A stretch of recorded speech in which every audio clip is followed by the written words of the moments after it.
Halo warga Konoha, pada hari ini saya akan membahas kasus PHK yang lagi viral, yaitu PHK massal di PT Yihong.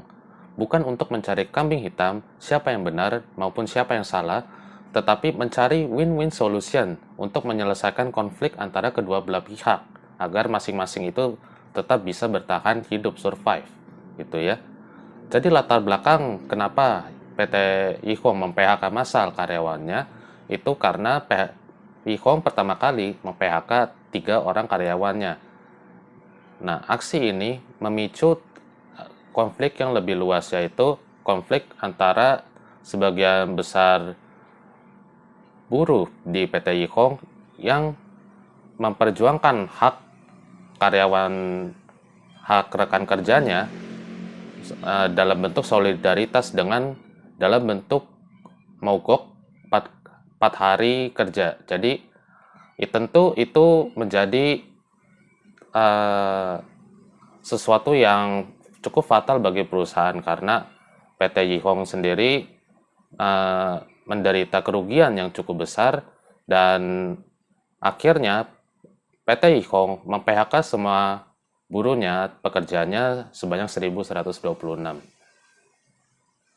Apa yang bisa kita pelajari dari PT Yihong dengan para buruh dan pekerjanya? Jadi PT Yihong dengan pekerja harus membangun alur komunikasi, tidak hanya pekerja itu mengintimidasi HRD perusahaan, mempersekusi, tapi mencari jalan terbaik supaya tidak ada yang dirugikan maupun diuntungkan secara sepihak. Coba kalau masing-masing pihak itu saling berdiskusi, membangun diskusi, saling berkompromi, tentu PHK yang dilakukan oleh PT Yihong ini tidak akan sampai merugikan semua pekerjanya, begitu ya. Lalu ada satu hal yang saya mau ceritakan. Jadi sebelumnya saya pernah diskusi dengan pensiunan dari tenaga kerja. Jadi sebut saja namanya Pak Budi.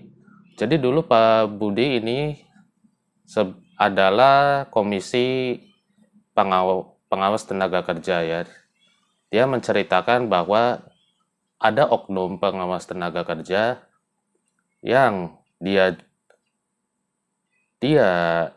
itu mendapat laporan dari serikat pekerja, dan apa tugas dan wewenang pengawas tenaga kerja itu.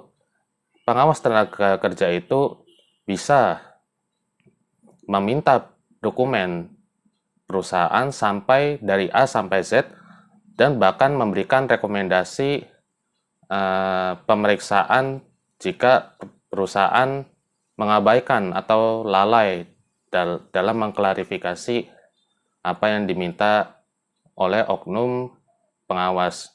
Nah, yang sangat disayangkan di sini adalah serikat pekerja itu mereka langsung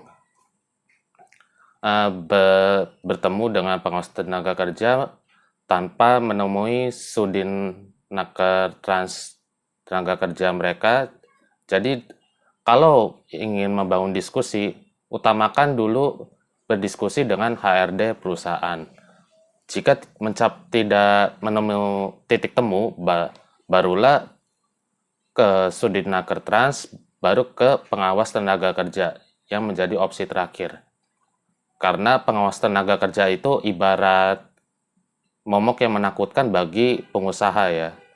Karena seperti yang saya bilang sebelumnya, kewenangan pengawas tenaga kerja itu cukup banyak, bahkan sampai ada yang mencari uang materai yang sudah bukan rahasia umum lagi, itu dilakukan oleh sebagian oknum ya. Jadi kalau ada suatu hal yang ada suatu konflik yang terjadi di perusahaan, baiknya diselesaikan melalui HRD dulu sebelumnya agar tidak terjadi konflik yang berkepanjangan mengakibatkan PHK massal. Kalau warga Konoha, apa menurut Anda pemerintah itu lambat turun tangan?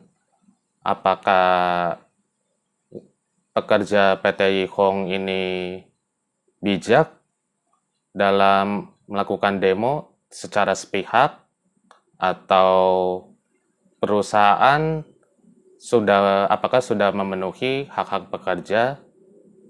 Silakan diskusi pendapat kalian di kolom komentar. Saya warga Konoha, izin pamit undur diri. Terima kasih sudah menonton. Sampai jumpa.